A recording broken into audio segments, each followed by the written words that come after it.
Welcome back to Life's Chillin'. My name is Avital, and this week's Parsha is Parsha Teitzei. And Parsha Teitzei is really amazing because it contains 74 of the 613 commandments of the Torah. So that's roughly 12% of all of the commandments in the Torah are in this week's Parsha. So it's really an important Parsha that often gets overlooked in the mix. But what I thought was really interesting is that a lot of the commandments that we get in this Parsha really teach us to look beyond personal gain and to think of others, to be kind, compassionate, and not to sort of exploit people for every last dollar we can, but to look at the values and to recognize that these specific commandments often are in this Parsha relating to our fellow Jew and the value of viewing the Jewish people as this large family and treating them as such. You wouldn't do these things to your family, so why would you do it to your fellow Jews? So I'm going to go through some of these and explain what they are. So the first one that we see in this week's Parsha is the commandment to return lost objects. It talks about if you lost your ox or your sheep, but let's just stick to generic lost objects. Somebody lost an object. Again, personal gain, if that was your only motive, would be I'm going to take that ox or sheep or object and I'm going to sell it, or I'm going to keep it for myself and I'm going to get value out of it. But the Torah says, no, we have to return it to somebody else. We can't keep it for ourselves. There's no personal gain involved. We're giving it back to somebody else because it would be a loss for them, and that's our brethren. Then we get the commandment, which is an interesting one, to build a fence around our roof so that nobody would fall from it. Again, that's an expense that's kind of costly to put a fence on your roof when it's a flat roof. Nowadays, we often have homes with these slants, and it's not really the same kind of commandment that we have. But if you got a flat roof, you have to put a barrier around it so that anybody on the roof is not going to fall over. Again, that's something that is looking out for the benefit of other people. Another commandment that we get is that Jewish women, we are not, like, think back biblical times when people would be in financial distress, they would sell their daughters into prostitution. The Torah forbids that. The Torah says that the daughters of Israel are not allowed to be prostitutes. You may be poor, but that is not an option. We don't go to that place just because we are in a difficult financial position. So that's another one where a value comes over sort of a financial situation. But kind of tying it in with that, how do we deal with Jews, who are fellow brothers and sisters who are in financial distress? One is, Torah tells us that we are not allowed to charge interest to other Jews.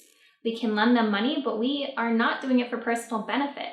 We're not doing it to gain. Yes, they need to pay us back, but we're not supposed to gain extra from it. When I was talking to my mother and sort of brainstorming the ideas for this Parsha, she pointed out that if you're asking somebody for a loan, you're already in a bad position financially. And so then, as somebody who's supposed to be your friend, your family, a fellow Jew, to ask them to pay you extra when they're already in a tough position, that's not the value we're looking after, because again, it's not about personal benefit. Additionally, we have a commandment that we need to pay our workers their wages on time. That comes in this week's Parsha.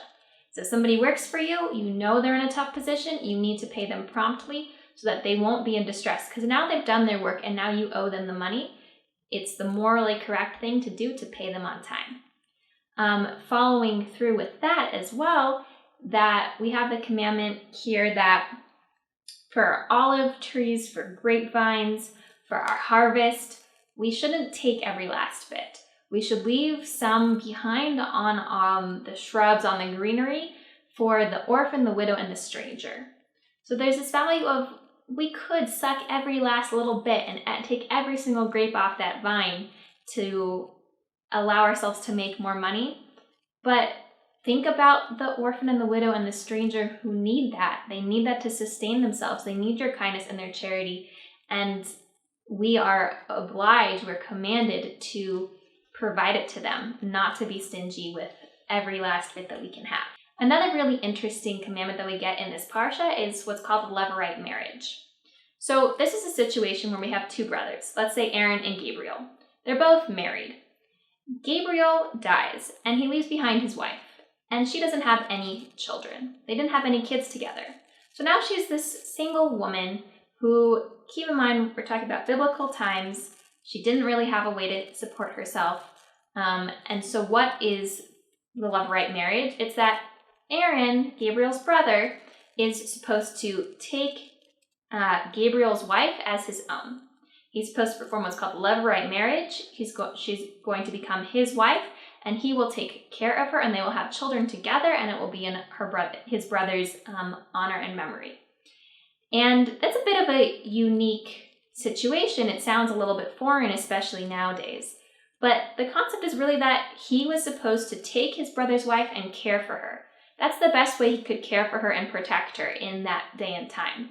That his brother died, his wife is left childless with no real opportunities, and he took her in and he cared for her. And he made her his wife, and he did the best thing he could do to give her family, purpose, a life to continue. Status, especially, like to have in that day and age, to have a child was a certain status as well. And so, again, Aaron in this story, right, he already has a family. He already has responsibilities. He has what to look after. But looking out for his family, for another Jew in need, surpasses all of those other things that he has going on. And lastly, we have the commandment that our scales shouldn't be tipped, that we need to have honest and fair scales. Literally when you're weighing out amounts, that we shouldn't be able to say, well, this is even, and then have personal gain from that. We have to have honesty in our scales and in our interactions and negotiations with people. So all of these different things, again, there are more commandments, that wasn't 74, but all of these different ones that I mentioned, and I'm sure that there are others that I didn't quite make the connection to, are dealing with looking beyond personal gain and thinking about others and being kind and compassionate and including others. And in our own lives, that's a beautiful lesson that each one of us can apply.